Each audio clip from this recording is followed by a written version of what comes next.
At least you're in the right spot. Or 200 pounds taller.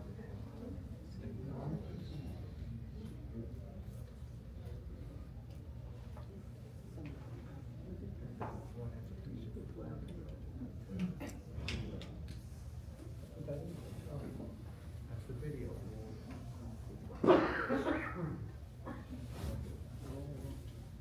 And you watch the plan.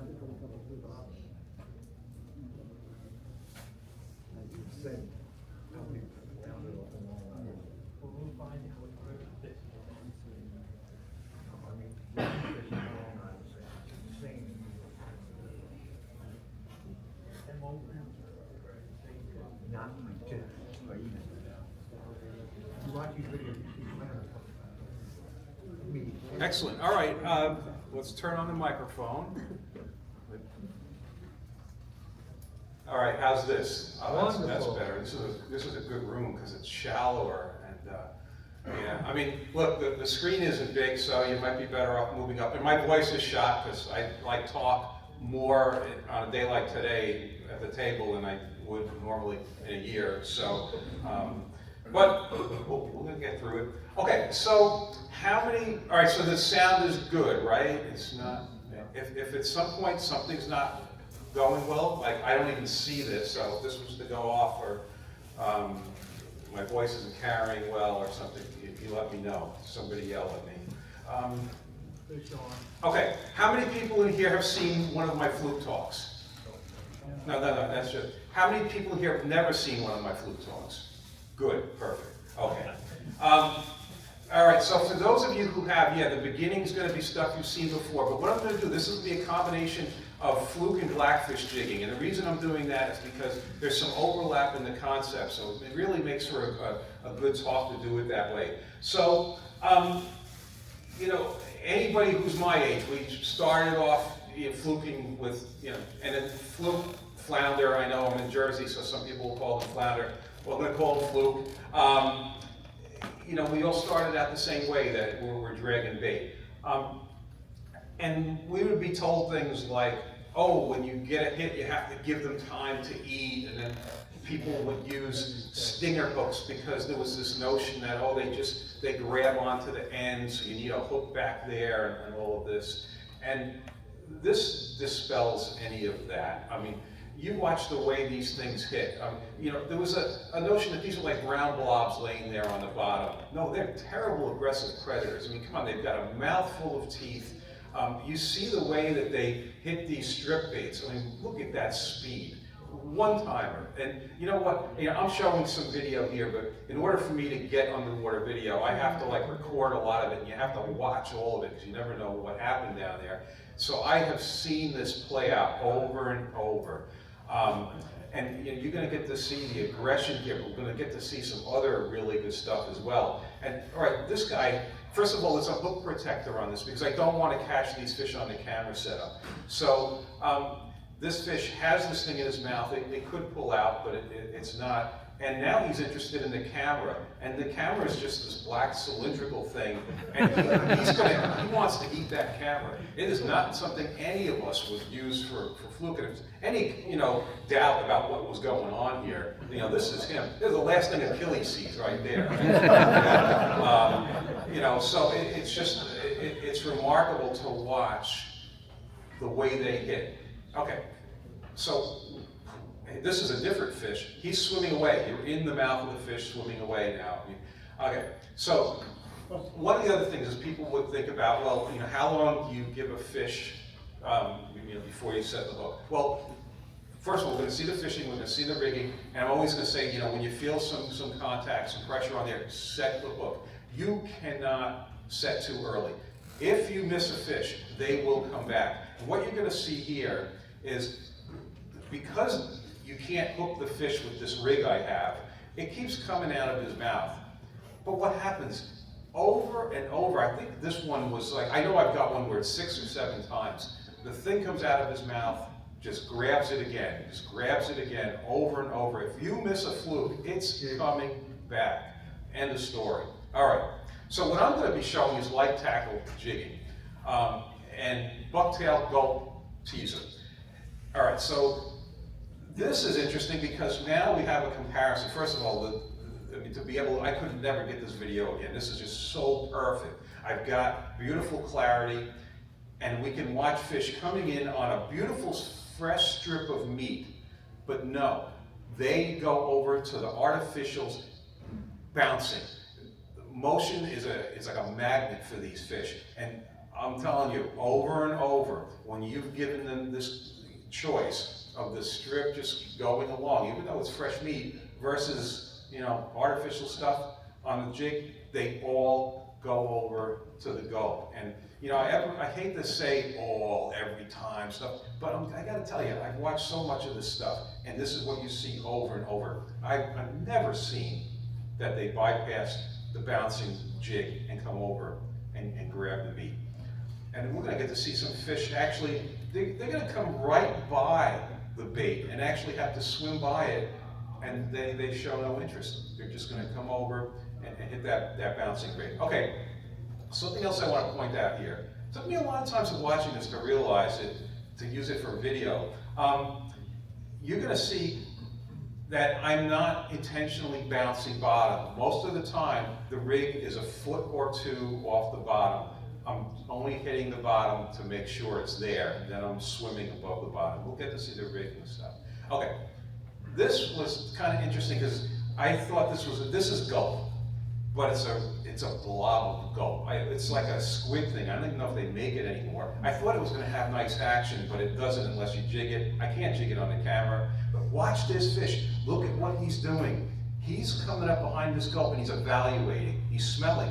I mean, look how carefully he's checking this thing out. Well, oh, and now it ate. Well, this tells me it must smell pretty good, or else that fish would not have grabbed it. Again, as a hook protector, I can't hook the fish.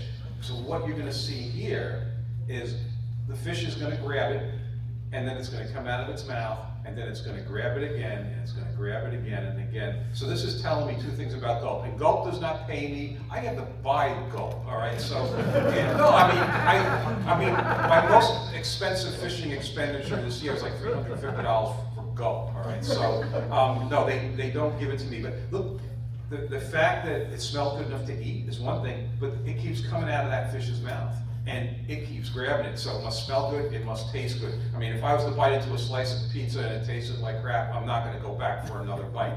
But this fish is going to go back over and over and over with it. Another interesting side thing is, you see when a fluke grabs something, it just keeps going and gliding along. That's why if you dead stick for fluke, which I don't do and I don't ever recommend, you know, you'll grab a rod out of the rod holder, there's a fish on here. Okay, this is the point that if you lose a fish on the way up, get back down, keep jigging. This is 90 feet of water all the way at the surface, and I lost the fish. The gulp got spit out, and it's floating on the surface. I thought I was going to be able to get it back, but what did it do? It ate the gulp all the way. After I brought, this was Montauk, after I brought that fish all the way to the surface, the hook comes out, he's free to go, but he looks like, oh no, there's a gulp grub there. You know, I mean, I thought I was going to be able to get it, you know, cheap, you know, I'm going to get my gulp back, you know. And no, the fluke grabbed it. So that shows you that even if you're halfway up with a fluke, and this has happened to us so many times, you lose them, get back down, get that rig bouncing again. Most of the time, you're going to get that fish back. And I hate to say they're stupid, but come on. Well, really, you know, I fought that fish all the way up. He probably never saw the sun before, and whoa, there's the grub, you know, and he's going to hit that. All right. Okay, so this is where I'm going to get into some stuff that I don't want to miss a thing in my notes. Okay, so this is the rig, and I use the same basic rig for all of my fluke fishing. At the bottom, what's going to change will be the teaser, will be the weight, all that. All right, at the bottom is this 30-pound fluorocarbon. And by the way, if I forget to say something like 1 pound test lead or something, if you have a question, you can just, you know, blurt it out. We don't want to go nuts with that kind of stuff, but sometimes I might forget something. It's 30-pound leader. There's a loop at the bottom. It's a perfection loop. A foot above that there's a dropper loop, and there's the teaser. So there's a basic rig. This is what I use in the ocean. Swing hook, fluke jig. In the ocean, I'm usually between 2 and 6 ounces, and there's a tsunami glass minnow silicone skirt teaser. Both of these in the ocean or in Peconic Bay where it's deeper, these would get 6-inch grubs. So that's the basic rig. Okay, there we go. All right, there's 2 main things for success in fluke fishing. One is the proper presentation, which is motion in the strike zone. You saw that, boop, boop, boop, that bouncing, those fish just right for it. The other thing is to have a good drift. Ideal drift speed is like 0.5 miles an hour to 1.5 miles an hour. It's something that you read off on your GPS. Like almost everybody's got that capability these days. Okay, so this is going to be vertical jigging. We're dropping it to the bottom, we're bouncing. We're going to get to see the fishing, but I have these points I always want to hit. You want to use as light a weight jig as possible without scoping out. Scoping out is if you don't have enough weight, you have to keep dropping line to stay down, you know, because you're going to drop line, bounce, bounce, bounce, bounce, bounce. Now you're not sure if you're near the bottom. You're going to drop more line again. Maybe you're going to hit bottom right away. Go, oh, okay, I was there. Or maybe you're going to let out 10 feet of line. And you keep doing that, the angle on your line goes out and out and out and out. Reason that's no good is because we saw how important the motion in the strike zone was. The greater the angle on your line, the more that's going to just like suck the energy out of your jigging motion, and you're not going to be getting any nice action on the jig. So you want to avoid scoping out. So you want to go heavy enough to not scope out. So you might think, oh, well, you know, I'll just go really heavy, then I won't scope out. If that happens, the bucktail sinks like a rock. It's very unnatural. It doesn't get hit. That's where I had people saying to me that all my fish come on the teaser, they'll say. When somebody tells me all their fish comes on the teaser, then I know something's wrong with their bucktail. Most likely they're going too heavy and it doesn't look good. You should be getting close to 50-50 bucktail and teaser. You know, maybe you get 40, 60% on the teaser, but if most of them are coming, you know, the vast majority are hitting the teaser, you're probably too heavy on the bucktail. Okay, well, a key thing for this fishing, and this is for black fishing as well, is the use of thin braided line. And to take it a step further, 8-strand braided line, not 4-strand. I mean, not all braids are the same. Maybe sometimes you hear people reeling braid through their guides and it makes a lot of noise. Probably a 4-strand braid. It's a little rougher, it's got more water resistance. I mean, the whole key is you're trying to reduce drag in the water. So you want to use thin line. I use 15-pound test. I've been using Berkeley X9 for a long time. I've migrated over to Seagar Smackdown. And it's taken me a couple years to just build up my confidence with it. And it's a very good line, very smooth. So thin, smooth line. You should never be going more than 15-pound test. A lot of my friends will use 10, even Block and Montauk. I go 15 just because it's rough bottom when we get hung up. And you know, I want to have a little bit extra power with that. Okay, the weight of the bucktail is going to be dependent on the environment. I mean, when I'm out in the ocean, basically like it's 2 to 6 ounces, but it's going to depend on the conditions.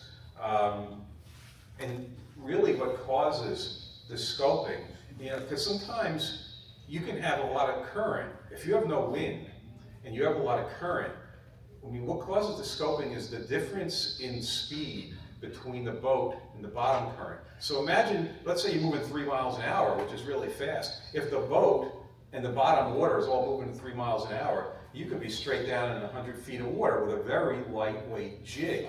What happens though is when you have a wind, the boat's moving faster than the bottom current. That's when you start getting the scoping out. This is where we have to think about drift control, and we're going to get into that. Okay. Talked about the line. Yeah, because this is the question I often get is, oh, I hear this all the time. I see you using 3 ounces out in 100 feet of water, and I have to use 8. And then I always say, well, what pound test line are you using? Almost always the answer is like 30 or 50 or something. Thin braided line. Okay. So let's take a quick look at. All right. So the rod action is important. And I'm going to show you an example of bad rod action intentionally with a rod that's too whippy. Okay, so if you have a rod that's got too soft of a tip, then when you're bouncing, you see the tip is absorbing all the energy of that jigging. You need a rod that's going to have enough of a tip to be able to bounce those heavier jigs, especially when those jigs are starting to get up 3, 4, 5 ounces. You know, ideally, that rod should have a little bounce to maybe even help you do the jigging. So the rods I use, you know, many of you know I'm affiliated with Dark Matter now because they've made exactly the rods I wanted. They were very patient, where I would get a prototype and then make a suggestion, and I get another prototype, and a year and a half later, 5 prototypes, we've got exactly what I want. So that's the Dark Matter Jig and Bounce. My booth is 252. I'm right next to Dark Matter and Josh. All those rods are there. I'm not saying go buy them, but if you want to see what I'm using, they're all there. You can check out the gear that I'm using. Some of this video is using some other stuff because I've recorded it prior to the availability of those rods. Okay, let's see. Okay, I use a bait casting reel. I've been using Quantum Accuracy because they have a feature called a flipping switch, where if you put that switch in a certain position, you press down on the thumb bar, the line goes out, you pick up your thumb, the line stops going out. You know, when you're jigging for fluke, you're drifting, you constantly, you know, you drop a little line, you drop a little line. If you don't have that feature, one of the things you can do with a thumb bar reel is just take your thumb underneath the thumb bar and flip it up. But, you know, to be able to do it one-handed is very valuable. Okay, so let's talk about drift control. You know, I've harped on getting action in the strike zone. Well, what can you do about drift control? Because you don't control the tide and the wind and all that kind of stuff, but you know, you can make choices. Okay, so one of the biggest problems is having wind against the current. So this can be a timing thing. When I think about, you know, if I'm planning a fishing trip out in Long Island Sound, and this is especially if you don't have a trolling motor. And we'll get to a trolling motor in a minute, but let's say you don't have one. Well, avoid wind against current. If you have wind against current, they cancel each other out. It's the worst possible situation. One of the problems is you're not moving because they're canceling. The other problem is you're stationary, but the current is still sweeping under your boat, sweeping your rig out, so it's kind of a disaster. Well, look at your tides. Like when I didn't have a trolling motor and I'm fishing Long Island Sound, if the wind was going to be blowing from the east, well, I wouldn't fish a current where the water's coming from the west. You know, I would make sure I lined up the tide with the wind forecast for the day. So that's, you know, a really simple thing. Another thing you can do is location. Like if you think about inlets, like, you know, I think about, well, probably all inlets, but certainly where I fish in the South Shore Bays of Long Island, you know, the water comes in the inlet into the bay, and it goes this way on one side, and it goes this way on the other side. Well, if you've got, you know, a wind blowing this way, we'll go fish on this side so that the wind breeze goes with the current, and so forth. So it's just simple things about choosing locations. I can tell you where I live out on the North Fork of Long Island, the water meanders so much around Shelter Island and Greenport and Southold that you can actually do the same kind of thing.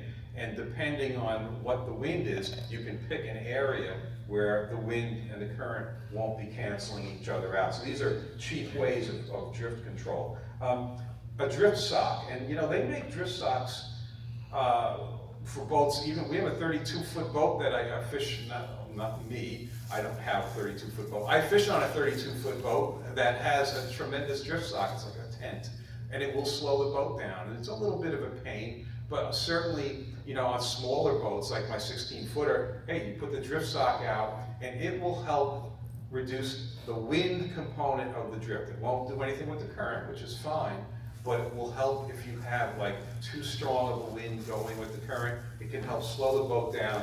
It can make a difference. Now, ideally, trolling motor, because how many people there have trolling motors on their boats?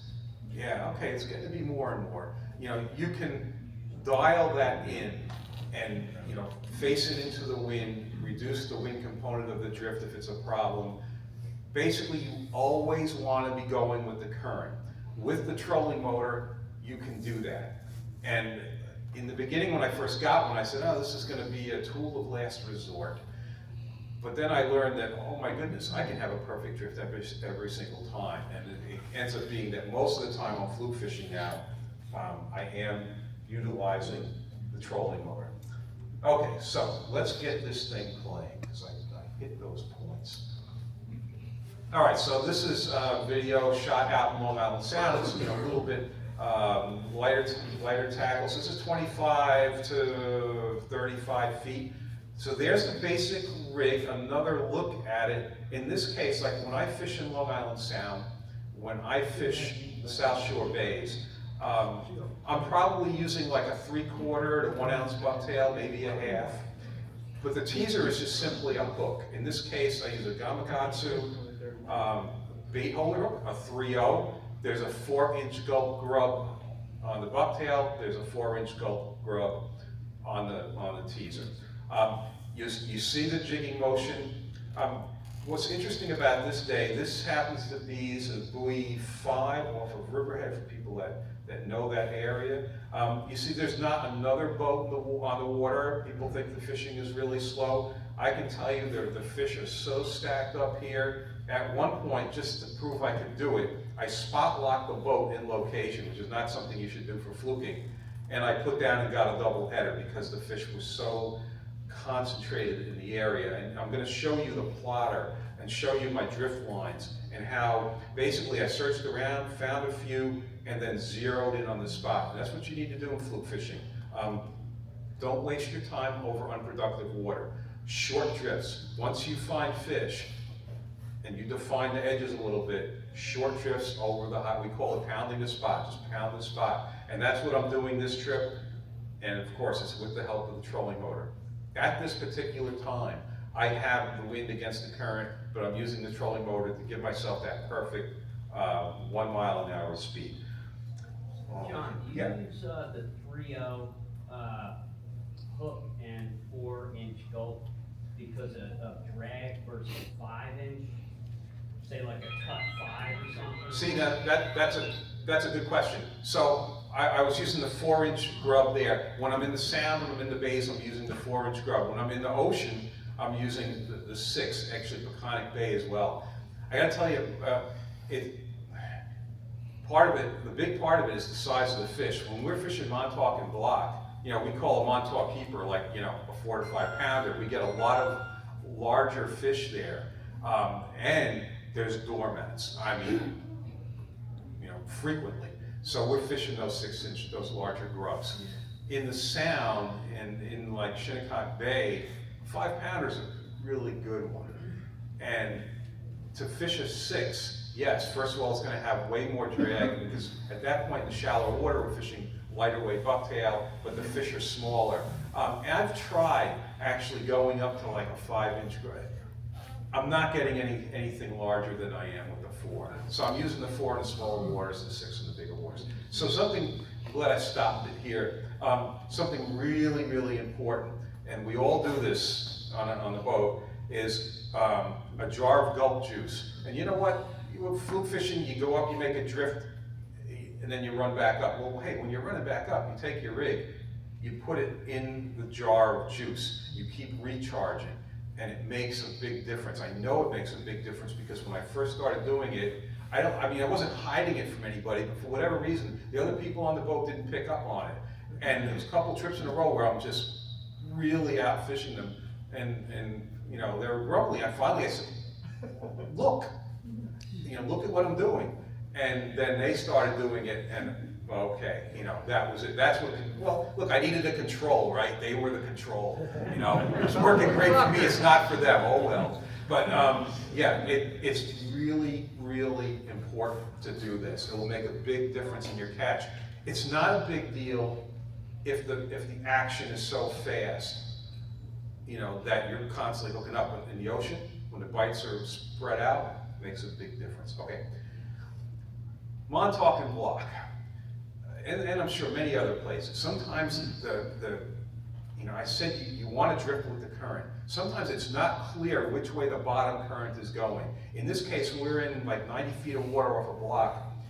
We're not doing well, and we don't think, we just feel like something's off. So one of the things we do, if you've got a trolling motor, and you want to figure out what that bottom current really is, and we can't tell from the top, you spot lock the boat, and then you drop a rig down, and you bounce, and you see, where is my line going? Well, it's going with the direction of the current, and then that is the direction, you get a compass heading, whatever you need to do, that's the direction you troll in.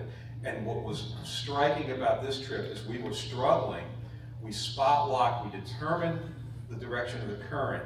On the first drift, or the first troll at this point, going with the current, I'm gonna pull this one up first, and this one's gonna break 10 pounds. And the next two I get, which I'm not gonna show those, the next two were 7 and 8 pounds, all on the same drift, and we went to that from having done nothing.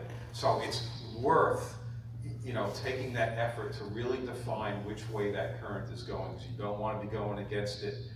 Even going perpendicular to it isn't optimal.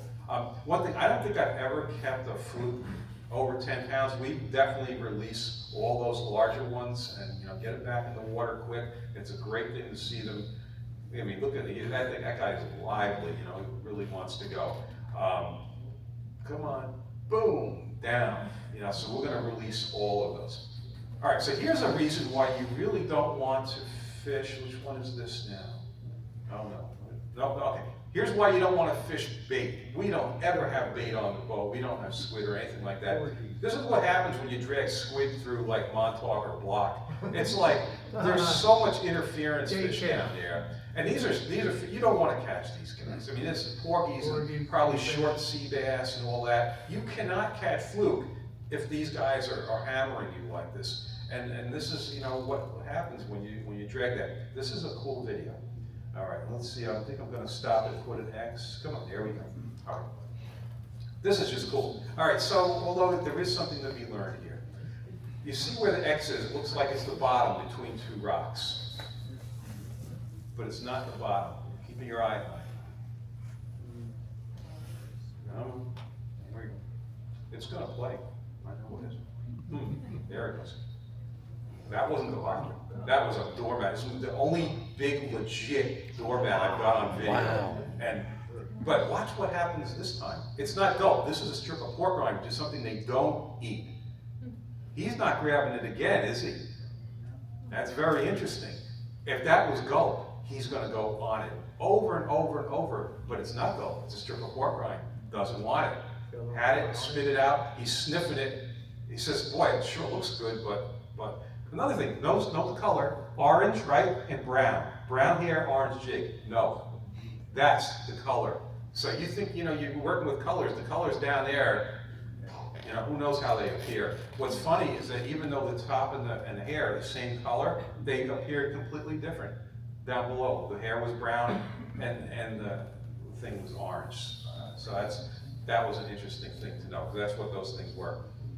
Cool thing about fluke fishing is, you know, as long as you're getting some fish, you never know. This was a trip where we struggled to get a 19-inch fish. We really, and you know, fished some good areas, and we moved into this place really pretty close to the beach, only 30 feet of water. This is August.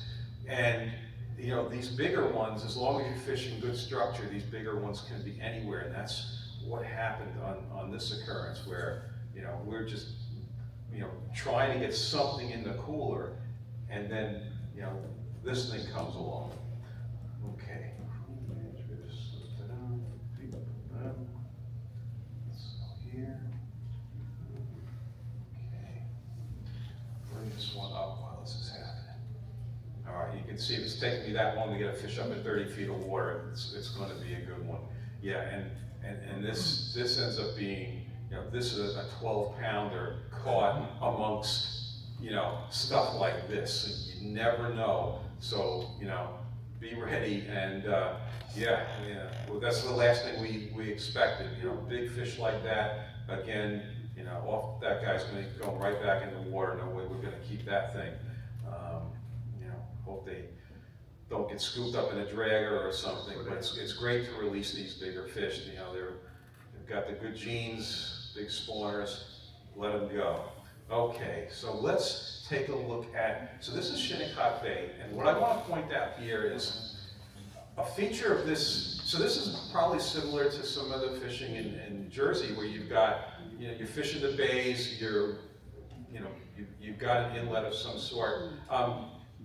Here, if I go out early on the incoming, first of all, in the summer I'm always fishing, I'm always starting on incoming because I want to get that cooler, cleaner ocean water to come in. This was a trip where I went out about 4 hours before the high tide. I really started too early. And the water was kind of dingy, it was warm, I couldn't catch anything. As it got closer to high tide, about an hour and a half before high tide, you could see that the color of the water changed, the water temperature dropped about 4 degrees. That was it. It was like somebody turned the switch on and the fishing just lit up, and it was constant. So my point is, especially in the summer, you know, try to target the upper incoming currents. That has made a huge difference for me. You know what, fishing a little bit into outgoing is fine, but if I fish 3 hours into outgoing, well, here comes all that dirtier, warmer bay water, boom, the bite shuts down. And this is something that I've experienced over and over. It's like, it doesn't pay for me to get out there too early, because if I'm gonna be in that crummy, warmer water, it's just not productive. So you do have to watch your timing with stuff like this. Okay, so where are we? All right, so let's go now. We're gonna switch gears completely, and we're gonna go to Blackfish. But we're not actually switching gears completely because there's gonna be some overlap. All right, let me check my time. What do we got? Who's got the time? 4:31. Oh, that's perfect, right? Fluke and Blackfish, we're halfway through. All right, so how many people here jig for blackfish? Okay, well, so a lot of people still don't. That's about all I do anymore, is I jig for blackfish. And you know, what I'm seeing in this blackfish jigging fishery is very similar to Fluke. Like 15 years ago, if I asked the question in a room, how many people here drag bait for Fluke versus jig, you're going to see that at that time most of the people were dragging bait. Now, most people, a very high percent of people, jig for Fluke. I'm seeing the same transition over into blackfish.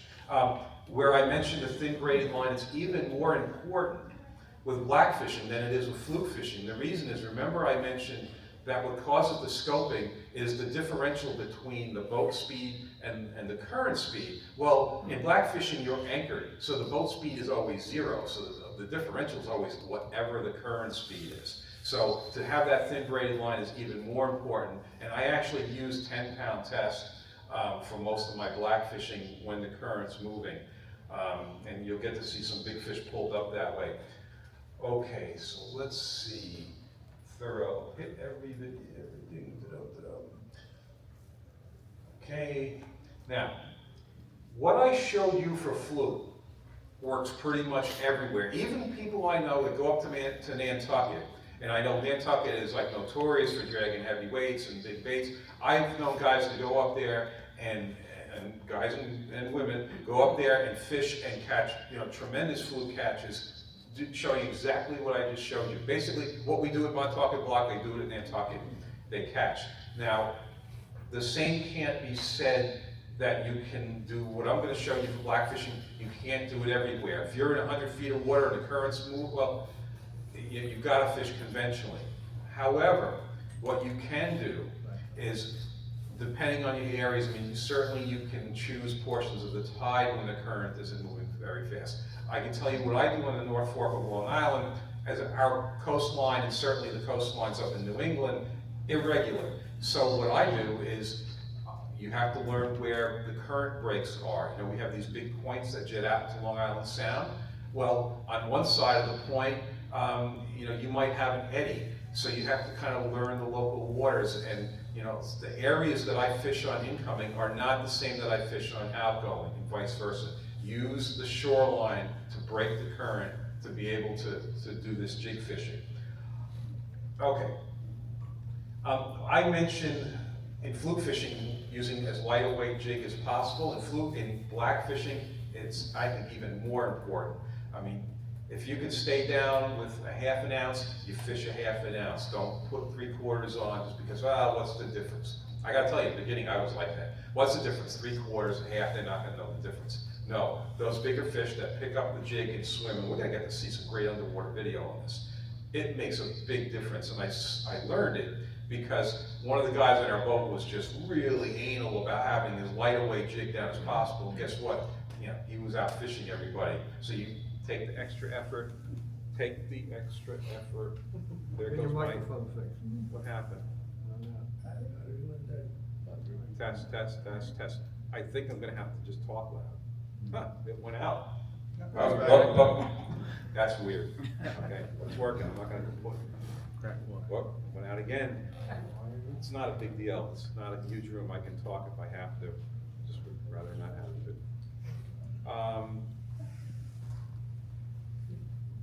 Okay, all right, so as light a weight jig as you can possibly get away with. Don't be lazy, because it's easy to be lazy, right? I'm not gonna retie and do that, so don't do that.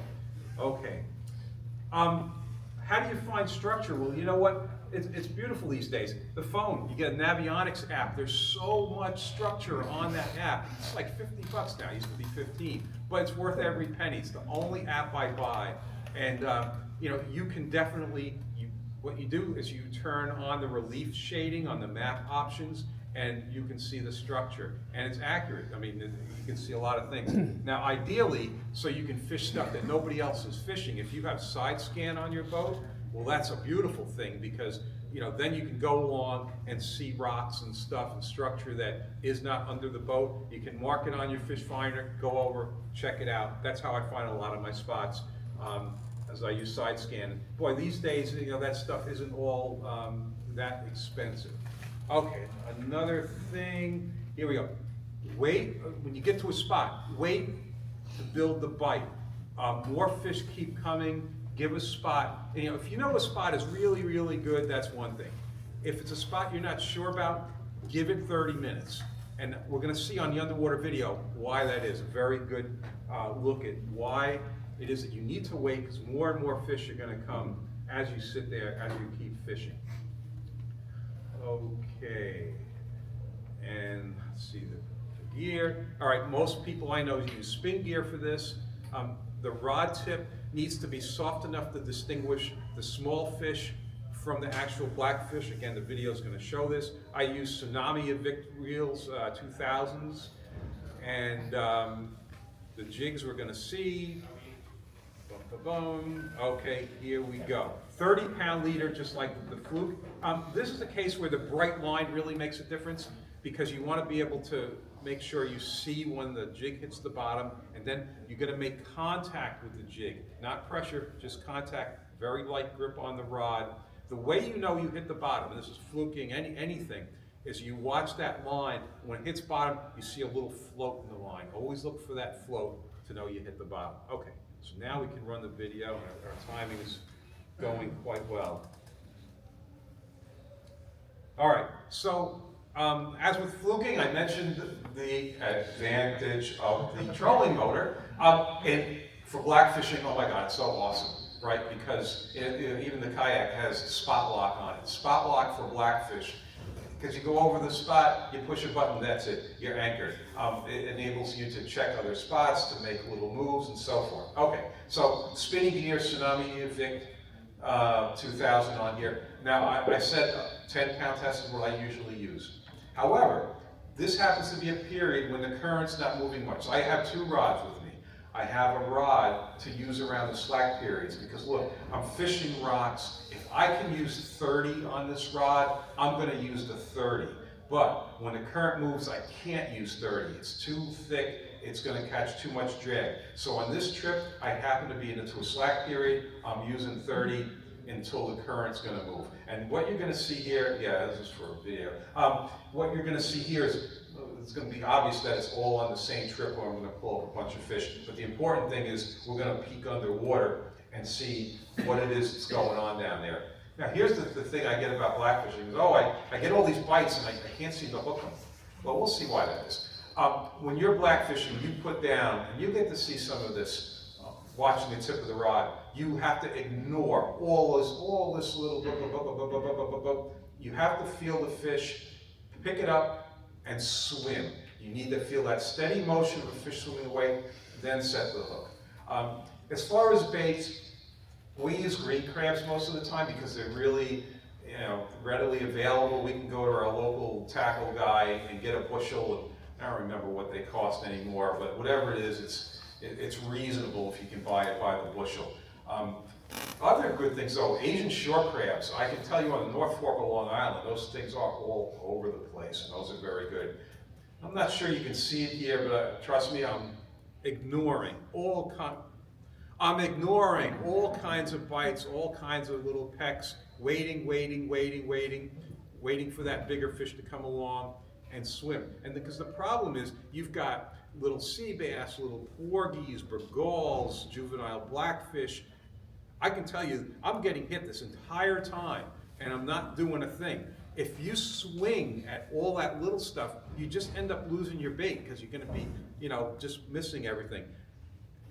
And blackfish jigging is something that takes a little bit of a touch. It's because of that. And we've seen people that when they first come out to do it, they don't do very well until they catch on to the point of the feel of having that thing move along. That's why you need the right rod for it. And again, I've got these rods are next to my booth in the dark matter booth. You want a little bit of a soft tip, but at the end you need some backbone because you need to be able to pull these things out of the structure. Okay, so these jigs, and I'm not sure I showed the picture of the jig, they happen to lay, and actually dark matter makes these jigs now again. They sit on the bottom so that the hook is upright. Maybe we're actually going to get to see that. So when the bait goes down, the hook is actually upright because the jig is designed to fall and sit flat. These are good sized blackfish. Hey, normally, yeah, you use a net. I already have the blackfish I want in the cooler, so I'm releasing all of these. Oh, there's the jig. All right. So what you see is when it falls, it actually does this. What's very, very important is the hook has to be very strong. You're going to see me lifting, a blackfish well over 10 pounds by the jig. If you don't have a strong hook on there, they're going to straighten it right out. Jig weights. I generally use a half to maybe an ounce and a half. If you have to use more than 2 ounces, if I have to use more than 2 ounces, and I rarely would use 2, but if I have to use more than 2, I'm going to fish conventional. I'm not even going to jig fish. I think it defeats the whole purpose of jig fishing. The reason jig fishing works is because we're using very lightweight jigs, and they can pick that bait up and they can swim. Okay, now we get to the fun part. So here comes a jig with a bait, and look what happens. All these, it's not one fish. There's one decent fish in there. And what he'll do, he'll push everybody out. We'll see better examples of this. But he's going to push the other guys out, grab it, and swim away, and it's going to happen pretty fast. There he goes. Oh, and he went up. We're going to do it in slow motion now. He's going to come in. You don't want to catch any of these other guys. And that's him over there. He's picked it up. He's swimming. And then he's going to swim out of the frame. But then after I set the hook out of the frame, there he is there. You can see the jig and the hook. So that's one example of him going in there and grabbing it. We're going to see better examples. So watch this jig drop. They see it coming, especially the porgies. I mean, the porgies are hitting this before it's even on the bottom. They're going to get, here they go, they're looking up. So they see it coming, here it comes. Oh, the porgies are on it. Okay, so, but there's a blackfish I would like to catch. They're bullies. There he goes. He went right in there, pushed his way right in, and this is what happens over and over. There he is. He's got it, and what's he going to do? He wants to get away from all those little guys. That's why this works. It's those bigger ones are going to come in, they're going to swim and grab it away. As for what to do with the crabs, I often have them. It depends on the size of the crabs. I can tell you this particular trip, there were some really big blackfish there. So what I was doing was I was putting on some pretty big pieces of bait. But on that, tiny jig, this is 3/4 or 1 or whatever it is. However, you see that right there, a crack. I don't know why, but if you put the crab down, you don't crack the shell, boy, I don't know why they don't hit it. I mean, I guess maybe eventually they will, but you're gonna waste a lot of time. So I just take a little crack, and that seems to work. Okay, I mentioned that I was using 30-pound braid because the current was going really slow at that point. When the current picks up, I have to go to my 10-pound braid. So you can see this is that Seaguar Smackdown. It's got that really bright green color, and they're on it. I know 10-pound test sounds like it's really thin line, light line around rocks, but no, you can, if you put the pressure on, which I'm doing with this rig, you know, you can get them out, and that's what you're gonna see here, and you're gonna see some quite large fish pulled out this way.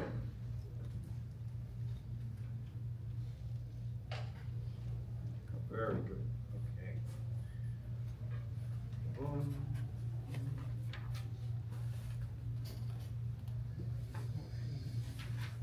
All right, so the point is, you know, that rod's gotta have backbone to be able to pull them out, because, you know, these things are gonna be going, you know, right to that bottom. That's where they wanna go. They wanna get back into that structure. They're very, very good at it, unfortunately.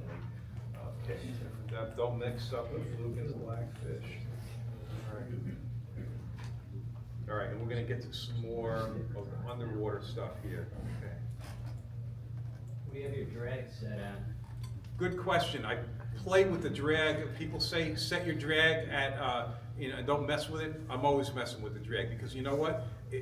What I need to do when I first hook a fish is not exactly what I need to do when the fish is near the boat. When I first hook it, I gotta get away from the rock. When it's up off the bottom, I can loosen up. Don't bust them up. So look how barren, nothing here. This is the point about building the bite. Here's the start of the trip. What happened was the camera cable kind of got caught on the rock really perfect. And I realized it had a great field of view next to the rock where I wanted to fish. And I can see this in the boat, right? I've got it on my phone, so I can make sure I get the jig drops in there. So it was too good to pass up on. So even though I wasn't seeing anything around this rock, I said, let me give it a little bit of time, because just the video setup was good. So what I did was I took a couple of crab legs and I threw them in the water just to see if it attracted anything, and I saw this one blackfish. I said, all right, let me fish this. So then I start doing jig drops. Look at what the first jig drop is. I don't know if people who blackfish and they jig fish, the first fish is often a sea bass. And that's exactly this kind of thing. You know, you've got these other fish that moved in the beginning. There's really nothing great there to catch. There's one, he's probably a big short or something. Even he's gonna pick it up, and there he is, swim away enough with it that, you know, I'm gonna set the hook, I'm gonna get him. Unfortunately, you know, he's gonna be out of the frame at that point, but we're gonna get to see some other ones. Okay, wow, so look what happens maybe 10, 15 minutes later. Look at the composition of the fish now. Instead of being all porgies and little sea bass, we've got a lot more blackfish in there. And we've got some better ones.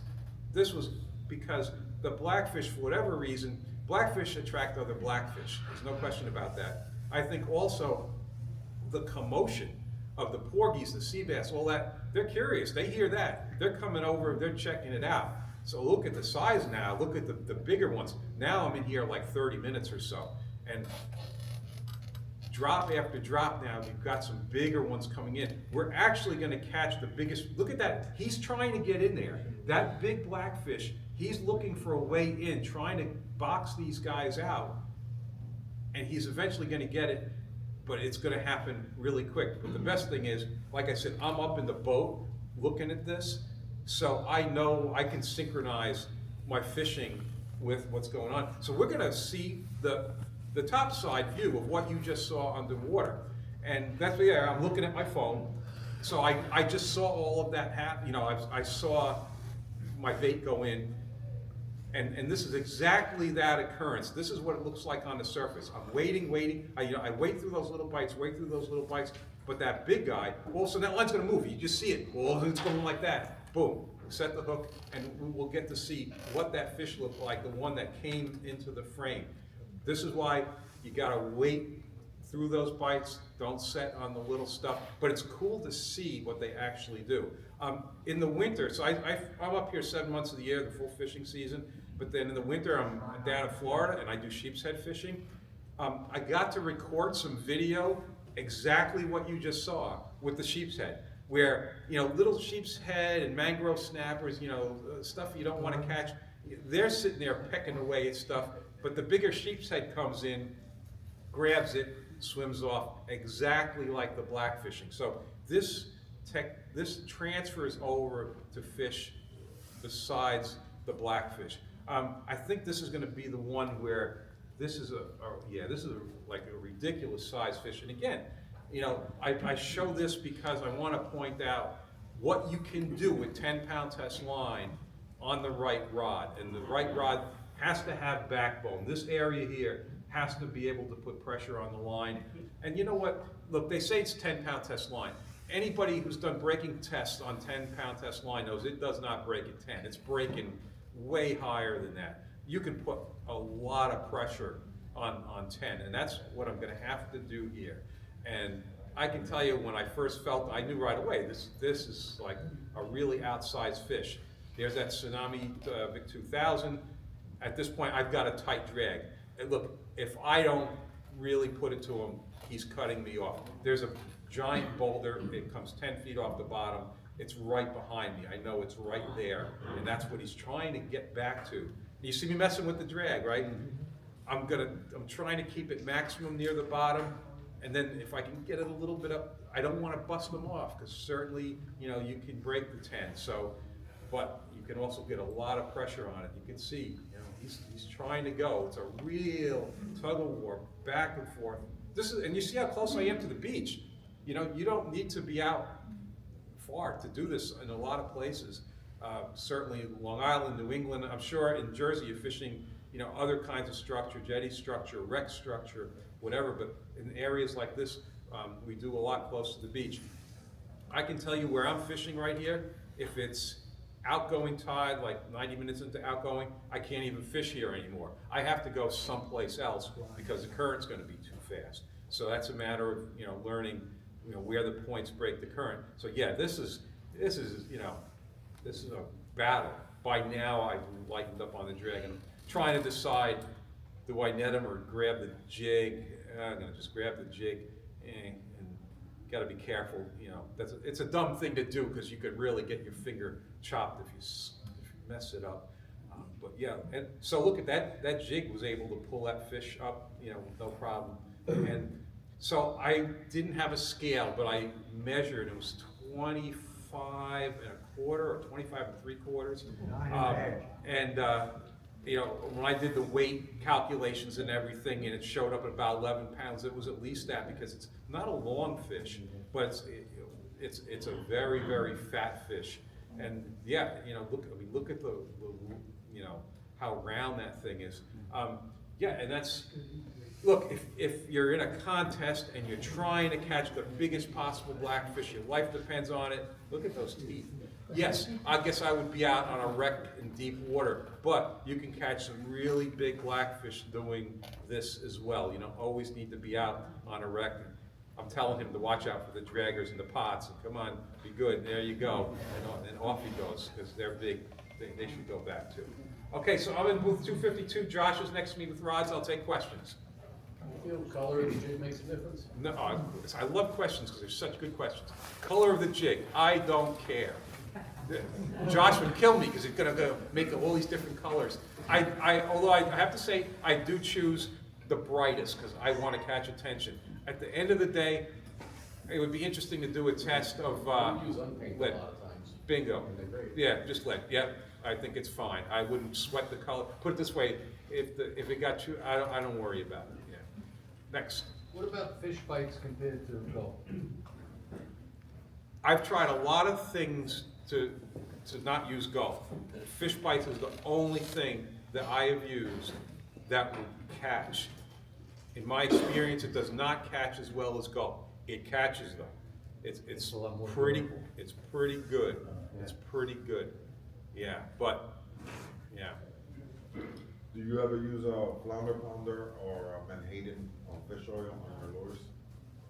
No, I don't use any scents on the lures. I gotta tell you, so one liability of putting something like bunker oil on, like when we fish out at Montauk and Block, if you put, like if somebody catches a bluefish and puts a strip down, any of that oily stuff, it attracts dogfish sharks. So we frown on doing that. Yes? When you are changing out bucktail jigs, can you use a barrel with a clip? Or Okay, so the question about using a barrel with a clip for changing out the bucktail jigs, I've got a loop, I don't need to do that. I can change the jig with the loop. sometimes with the, like the Spro Yeah. bucktails, I can't put those, the double, like, loop. Right, yeah. Is there a better jig than those? Well, yeah, they're not out yet. They're actually, they've been made, they're in transit. We intentionally, I wish I'd brought one with me. Actually, it was the picture I showed. The dark matter jigs, big loops. You see that on the Blackfish?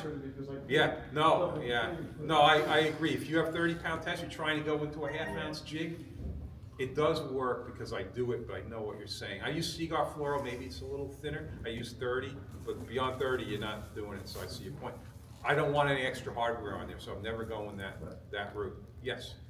And then the, over 3.0, you go swing hook, and I assume. No, it's over 3 ounce, it's 3 ounces or heavier. Yeah. The reason is if you have like take a 5-ounce Spro, so it's fixed hook, the eye of the hook is actually in the middle of the jig, so the jig lays flat. You try to jig a 5-ounce jig up and down, it's just hard to get action.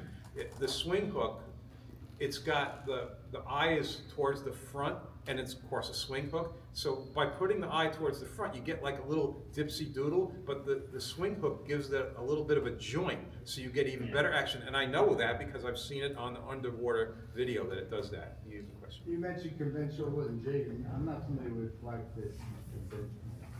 Oh, by conventional, I meant sinker and a hook, just regular fishing, not non-jig, because, if you're 100 feet and the current's going, you're not gonna do it with a jig, yeah.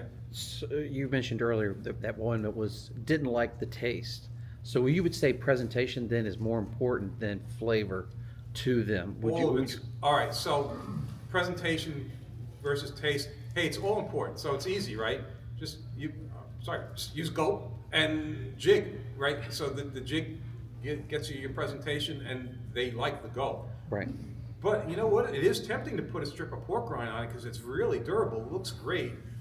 But you saw that fish's reaction. It's pretty amazing. But he wouldn't go back. the two work better together.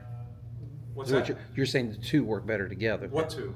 Presentation plus flavor. Oh, of course, yeah. I mean, yes, have presentation and flavor, definitely good, yes. For the bucktail and gulp colors, some people want to match, some people want contrasting colors. Do you have a preference or thoughts on that? I'm definitely not somebody who's matching colors with here's what I do. I get, my bucktails are all like white or glow white or whatever it is. That's all I get. And then if I want to mess with color, then I mess with the gulp color. And the 4 gulp colors I use, by the way, when I order gulp, it's white glow, pink shine, blue fuse, salmon red, because you go nuts with all this. I mean, there's other great colors. Fire tiger's great, but it's 4 colors. That's already too many. Yeah. How about, you're just using gulp. If there are dogfish around, you're getting bothered by them with the gulp? I think for with dogfish around, yeah, I mean, you can get them on the gulp, but I think you're probably going to get less on the gulp than, certainly I know if you put anything like strip fish down there, that's when you're more likely to have a problem with the dogfish. Yeah. Okay, one more question. What was the second color of the gulp? Blue fuse, pink shine, white glow, salmon red. That's my fault. Okay, we're done. I am so sorry. I wasn't thinking. I don't know why I was on.